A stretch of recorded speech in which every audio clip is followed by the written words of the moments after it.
flights are canceled and more than 2,000 are delayed nationwide, according to FlightAware. The FAA cut back on flights at 40 airports to ease pressure on air traffic controllers who are working without pay. Some have called out worsening the staffing shortages. It's a similar scene at security checkpoints as well. A TSA employee told my colleague Victor Blackwell this morning why he considers this crisis mode. What we're going through as federal workers is traumatic for a lot of people. And we know that traumatic experiences have effects on your mental. This is affecting officers mentally. And if this continues to go on, I hope that it doesn't happen, but there needs to be some recourse that happens immediately to take care of these officers so they can get the stress of not knowing what's going to happen with their homes, their children, their families every day.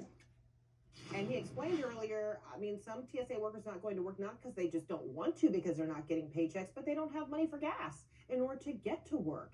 CNN correspondent Lee Waldman is at Newark Liberty International Airport. So, Lee, what are you seeing there in terms of the impact of this government shutdown? Well, Fred, the lines at the security checkpoint that was behind us, they're not very long at this point, but there hasn't been a lot of traffic here at this point because we keep watching the number of delays and cancellations on that big board behind us keep increasing. The longer that we stay here. I'm checking that website, FlightAware. Delays at Newark Liberty International, 242 flights delayed today. Cancellations, 44. How long are people waiting? I'm checking it right now. People are being delayed leaving Newark from 46 minutes to an hour long. They're being held at their original locations trying to get here more than 2 hours at this point. All of this is because of these 4% in flight cancellations, flight reductions from airlines. Let's take a look at how many flights are being canceled today. Over 600, about 220 from American Airlines, 168 from United, 158 from Delta and Southwest, just under 100 flights being canceled from that airline there. All of this is to increase safety throughout the country, according to Secretary Sean Duffy. It is not a science, it is an art that we're trying to deploy to keep people safe in the airspace.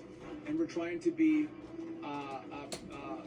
we're trying to prevent the pressure that we now see building in the system. There's a very easy solution. Let's open the government up.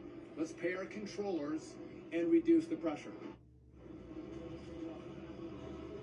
Now, if you're trying to come into the New York area, there is ground delays being reported at all three major airports here at Newark, at LaGuardia, at JFK. But it's not just the reduction in flights that's being impacted here, Fred.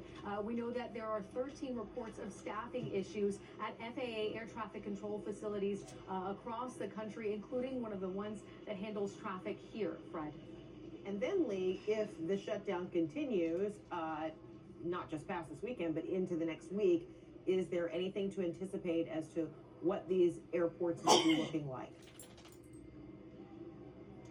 Absolutely. You can expect the situation that we're seeing here, all of the cancellations, delays, that to keep increasing throughout the week. If we look at Tuesday, there's going to be a 6% in flight reduction. Thursday, an 8% by the next day on Friday, November 14th. Sean Duffy says that they are expecting to be 10% of flight reductions. If we continue on with this government shutdown past this next week, the Transportation Secretary says that we can see the number of flights being reduced, increase to 15 to 20%. So this travel headache as we look to the holiday season is going to continue to get worse and worse here, Fred. All right, people better start thinking now about other options in which to get to, point B from their point A. All right, Lee Waldman in Newark, thanks so much.